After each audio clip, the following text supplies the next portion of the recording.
ఏం చేయరు. డీజీపీ ఏం చేస్తూ ఉన్నాడు? ఏం చేయడు. మరి క్రాంతి కుమార్ మరణ వాంగ్మూలానికి విలువ లేదా? మరి ఆ పిల్లాడి మరణ వాంగ్మూలానికి విలువ లేదా? మరి ఓ తల్లి పెట్టుకున్న అర్జీకి విలువ లేదా? తన కొడుకు కోసం సాయికృష్ణ తల్లి వేదన పడుతూ రోజు పోలీస్ స్టేషన్ల చుట్టూ తిరుగుతూ అర్జీలు పెట్టుకున్న దానికి విలువ లేదు. ఓ యంగ్స్టర్ చనిపోతూ ఆత్మహత్య చేసుకుంటూ మరణ వాంగ్మూలం ఇచ్చి సోషల్ మీడియాలో వైరల్ అయినా కూడా ఆ మరణ వాంగ్మూలానికి విలువ లేదు.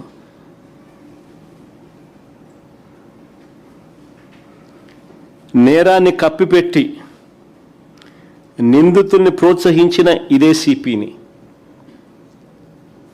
నేరాన్ని కప్పిపెట్టి 46 రోజులు పట్టింది.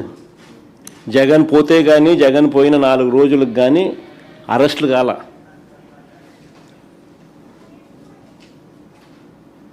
ఆ అరెస్టులలో కూడా చిన్న వాళ్ళను పెద్దోళ్ళని విడిచిపెట్టి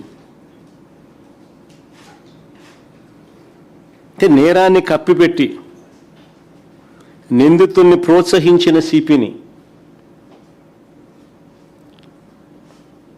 డీజీపీని, చంద్రబాబు నాయుడు గారిని ఎందుకు బాధ్యుల్ని చేయడం లేదని అడుగుతా ఉన్నా. ఇవన్నీ కనిపిస్తూ ఉన్నాయి. సిఐని కాపాడుతూ ఉన్నాడు సిపిని కాపాడుతూ ఉన్నాడు డీజీపీని కాపాడుతూ ఉన్నాడు చంద్రబాబు గారు. మరి వీళ్ళందరినీ ఎందుకు బాధ్యుల్ని చేయడం లేదని అడుగుతా ఉన్నా. ఇందులో చంద్రబాబుకున్న ఇంట్రెస్ట్ ఏమిటి అని అడుగుతా ఉన్నా.